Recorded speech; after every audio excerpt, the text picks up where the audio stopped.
So I appreciate you taking the time out there in Nebraska. We're talking to you early in the morning, but you look good.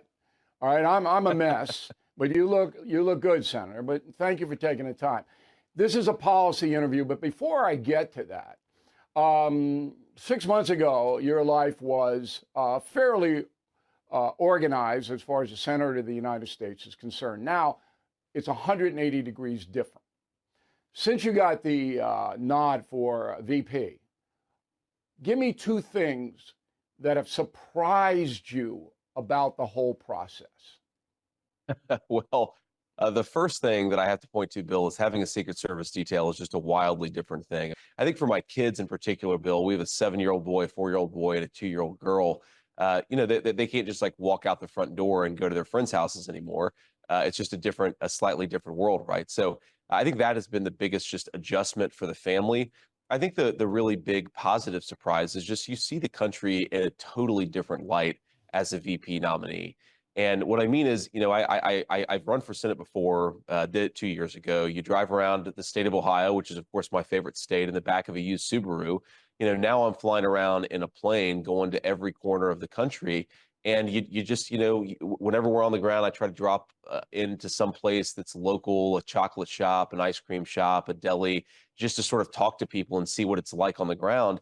And it's just a totally different way of looking at our country. It makes you realize, Bill, we have the most beautiful country in the world. And I always try to remind, my fellow conservatives, my fellow Republicans, there is a lot for us to be grateful for and a lot for us to be hopeful about. The problem with this country, it's not our workers, it's not our natural resources, our incredible beauty. The problem is leadership, and that's why we're doing what we do. All right, so let's get into the policy stuff. So one of the big issues, as everybody knows, is the open border, which has caused an amazing amount of pain for the United States of America. And we're talking about drugs, we're talking about fiscal issues, cities going bankrupt, chaos, crime, on and on and on. So Donald Trump, and I think you subscribe to this from my research, wants to deport a massive amount of people, millions of people. So my analysis says that's almost impossible. How could a Trump administration deport millions of people? Well, Bill, before we get to that, I think it is important to set this up and say you have to stop the bleeding, first of all, right? That's the most important thing. And the thing where I think most Americans actually have near uniform agreement on is we've got 25 million illegal aliens in this country right now. Let's not add to it, right? Let's actually re-implement deportations, re-implement President Trump's Remain in Mexico policy, stop this process of catch and release, where for your viewers who don't fully appreciate this, what this really means is that you come into the country, you're asked by your government to come back maybe 10 years down the road, maybe 5 years down the road, but it's effectively a blanket amnesty policy for anybody who says that they're persecuted, even if they're just a traditional economic migrant. That is one of the biggest reasons why we have this wide open border. True. So stop all that stuff, right? That's first. Okay. So you're right. Okay. So once you stop all that stuff, now you've got 20 million, 25 million people. You have to figure out what to do with them. And I guess the way that I think about it, Bill, is, it's kind of like being asked, well, you have a sandwich and it's 10 times the size of your mouth. How do you actually eat the whole thing? And you take it one bite at a time, right? And I think you start with the million most violent, most criminal, illegal alien elements. There's probably, of the 20 million, there's probably 1 million who've committed some violent crime. That's an estimate, but I think it's pretty close to the truth. You deport them first and you focus on them first. And then I think you go down the list from there. Are you going to have a special federal task force set up to track down violent migrants? Well, I think you start with the people, again, who have committed crimes, right? So they're going to be in some local database. Obviously, not every violent criminal is easy to track down, but a lot of them are because they're in the eyes of some local law enforcement. What if they're in prison, though? Would you take them out and send them out, or they serve their full sentence and then you kick them out? What do you do? I think it depends, but my attitude would be send them back to their home country, let their home country imprison them, because one of the biggest problems with our local budgets, Bill, and the problems caused by illegal aliens is, it costs a lot of money to jail illegal aliens. Sure. It costs a lot of money to school their children, and it costs, of course, a lot of money to provide medical care. So I think get them back to their country of origin, especially if we're talking about that violent, hardened criminal element. And then I think, look, you are right, Bill, that there are going to be some people where it's very hard to find them. But I think that there are a lot of people where it will be easy to find, and you have to be willing to deport these people if you're going to have a real border policy. Okay. I mean, let me but just you're give going you to have to go through. You're going to have to What, go just what? through the federal court system to do it because the ACLU is going to file lawsuit after lawsuit after lawsuit. But that's okay. I mean, I want to just get your vision about what to do. So then you have, I put the number at about 15 undocumented migrants who are law-abiding people. And have you and Donald Trump talked about a process for those people? Are you going to make them register? What are you going to do to find out what their circumstance is?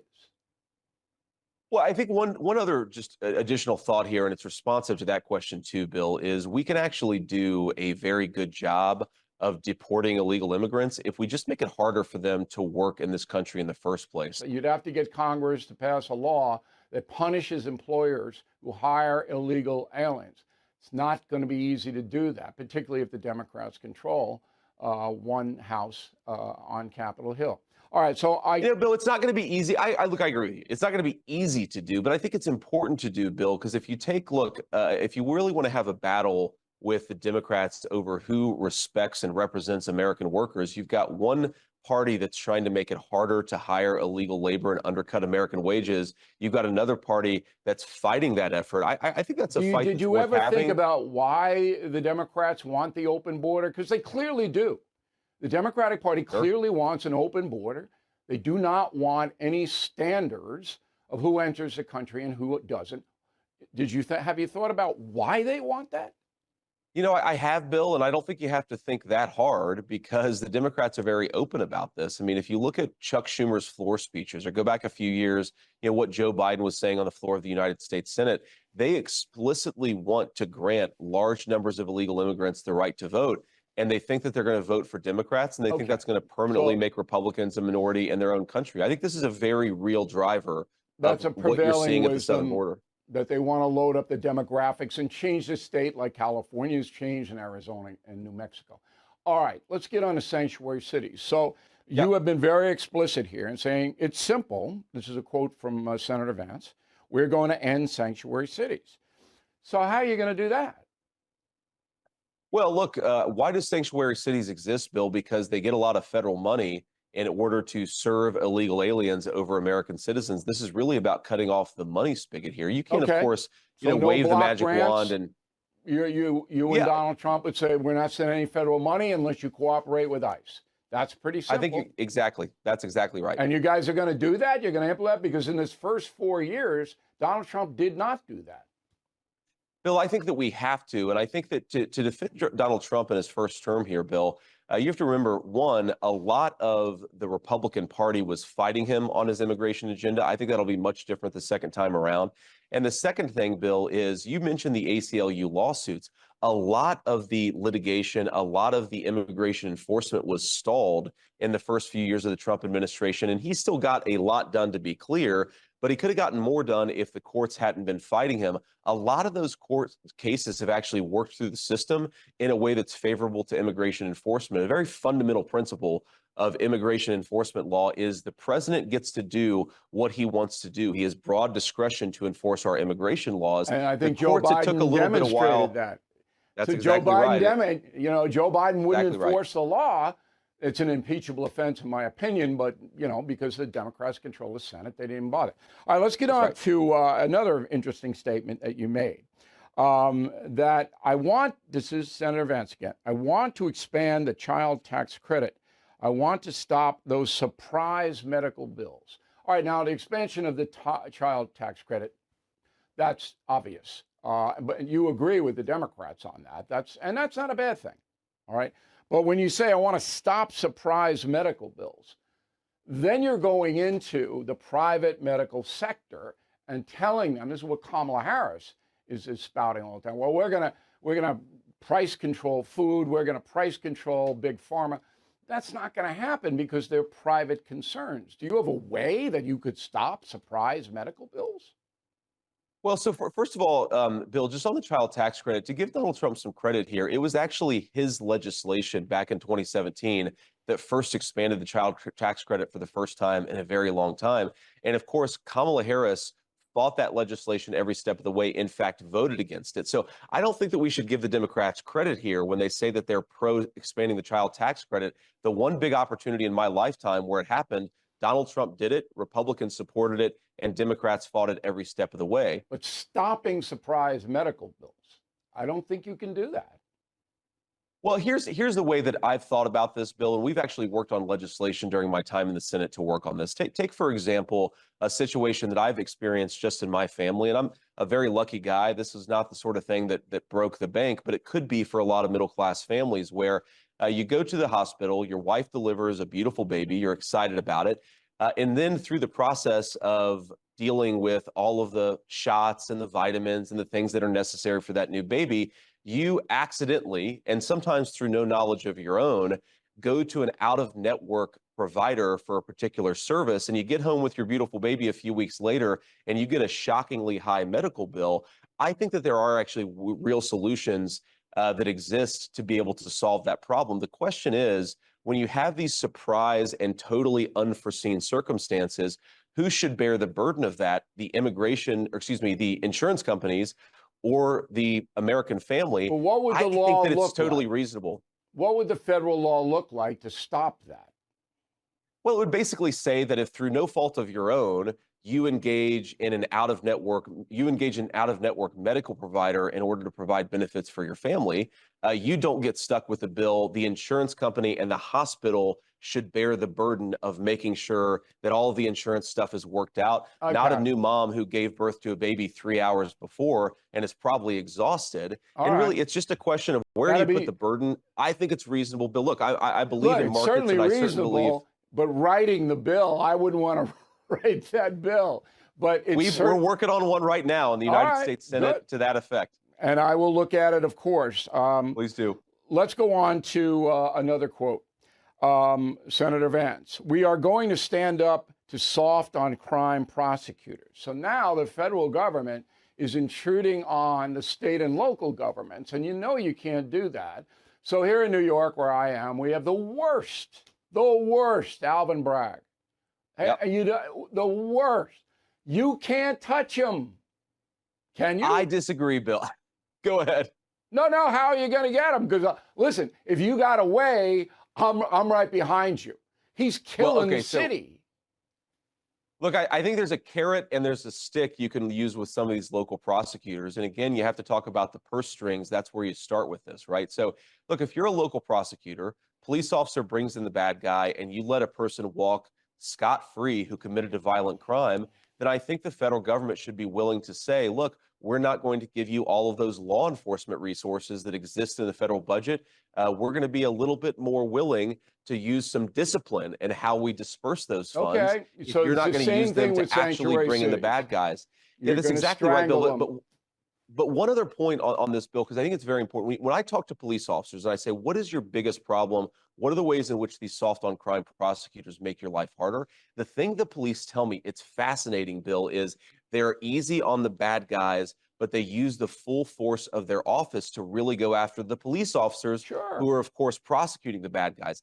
I think that we have to ensure that our local police officers have the immunity necessary that prosecutors have, that judges have. We got to give our police officers proper immunity so they can do their jobs. We protect them from these ridiculous lawsuits, and we actually make it easier for them to do their job. Now let's go to an issue that you and I disagree on, but maybe you have a new take on it, and that's Ukraine. So Sure. I'm a historian, and you know that, and I know what Putin's game is. It's obvious what he's done in Georgia, Belarus. He wants to restore the Soviet Union, and he's willing to kill hundreds of thousands of people to do it. There is only one force on earth that can stop this man. That's the United States, and we have NATO help. Okay, so I am a person who says you got to stop Putin in Ukraine, and that means you got to arm the Ukrainians and you have to give them humanitarian aid. Am I wrong? Well, here's where I disagree on some of where you're at, Bill. Is I don't think that we can arm Ukraine indefinitely, because I think that what it has ultimately done is, one, it's subsidized the Europeans and allowed them to not take responsibility. And it also, there's no real end in sight to our present Ukraine policy. So let me sort of start where we do agree. I don't think that Russia should have invaded Ukraine. And we have to give some due credit here to our good friend, the former president, where everybody accused him of being in bed with Vladimir Putin. But when Donald Trump was president, Vladimir Putin didn't invade his neighbors. He did, of course, during the administration of Obama, the administration of Kamala Harris, and the administration even of George W. Bush, of course, a fellow Republican. So let's give some credit. I don't think Vladimir Putin would have invaded Ukraine if Donald Trump I had been agree. president and had some deterrence established. I agree with that Not, assessment. not saying you disagree. There's some magic between Putin and Trump that nobody. I've asked Trump 15 times what it is. He won't tell me. But well, I think it's that he's tough, but I also think that Donald Trump is smart when he engages with people. Bill, he actually talks to them and engages in real diplomacy. But let's go back to, like, what do we do now? Okay, so we're in the situation now. What do we do now? Okay, so here, every European country says that they're going to spend at least 2% of GDP on defense. Most of them haven't actually honored that commitment. So what needs to happen, in my view, is that NATO, Europe, needs to focus on Russia and Ukraine so that America can pivot to the real challenge for us, which is China. And I don't think, Bill, unfortunately, that we have the manufacturing capacity because we shipped our industrial base overseas. We don't make enough artillery shells. We don't make enough Patriot interceptors to support the war in Ukraine indefinitely. So we have to ask ourselves, where can we focus? Where do we have to focus? And my view is, let's focus on China and let's force the Europeans to carry more of their share. I hope you guys will rethink this thing. Trump knows he can't say publicly what he's going to do. But I think this is really vital because this Putin, he's really a mentally unbalanced man, in my opinion. You cannot let him win there. But I'm confident if Trump got in, there would be some détente there. Last question for you. And I hear you, Bill, and I understand. Just one final point on that, if I might. Sure. I think certainly Russia's in a world of hurt. I also think Ukraine is in a world of hurt. And again, we have to ask ourselves, can this go on indefinitely? I don't like the Biden administration approach of basically saying, we're just going to keep on doing this thing however long it takes with no strategy, no end in sight. I think Donald Trump actually does have a plan to bring about an end to the conflict. Of course, you're exactly right. He's not going to telegraph it. Right. Okay. Yeah, he's not going to telegraph it. But I think that Donald Trump is actually the president of peace and stability in the world. We're going to see that when we reelect him president. Hopefully, because stability in the world is paramount, and we got to stop these people. All right. Last question. This is a little bit lighter. So you and Oprah Winfrey were best buds. All right. And Oprah, on the TV last night at Democratic Convention, she wasn't mean to you. She mocked you about the cat lady stuff, which, believe me, is about as inconsequential a statement as I've ever seen. I knew what you were trying to do. You were mocking liberal feminists who, don't really respect the family unit. However, Oprah's up there.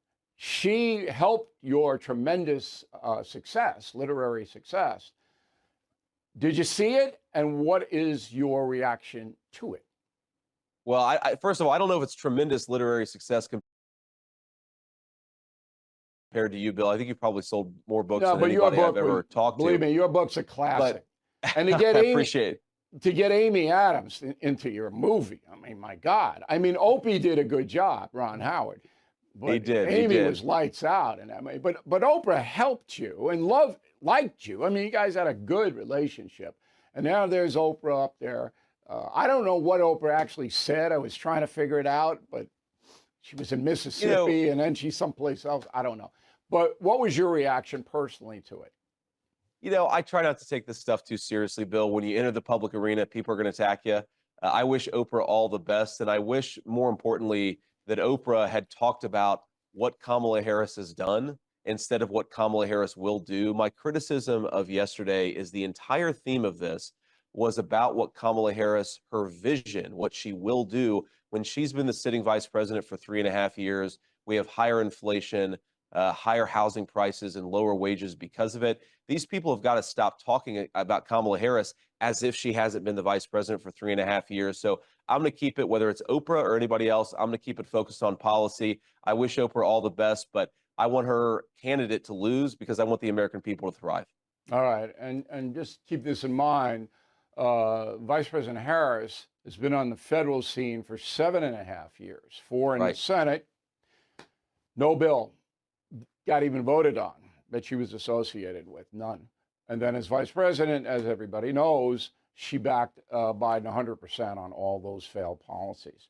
So that wasn't too bad, right? I know your people were saying O'Reilly's too mean and all this, but that wasn't too bad, was it? Not bad at all, man. Again, I'm honored to speak with you. I've been a big fan for a long time, so hopefully we can do it again. All right, Senator, anytime, and my best to the president. Thanks for taking the time today. Thanks, Bill. Take care. Okay, so I hope you enjoyed it. Please let me know what you think. Bill@BillO'Reilly.com, Bill@BillO'Reilly.com, name and town. Be brutal, as they say in the movie The Producers. If you think I booted it, let me know. All right, but I learned a lot myself, and that's what I always want to do.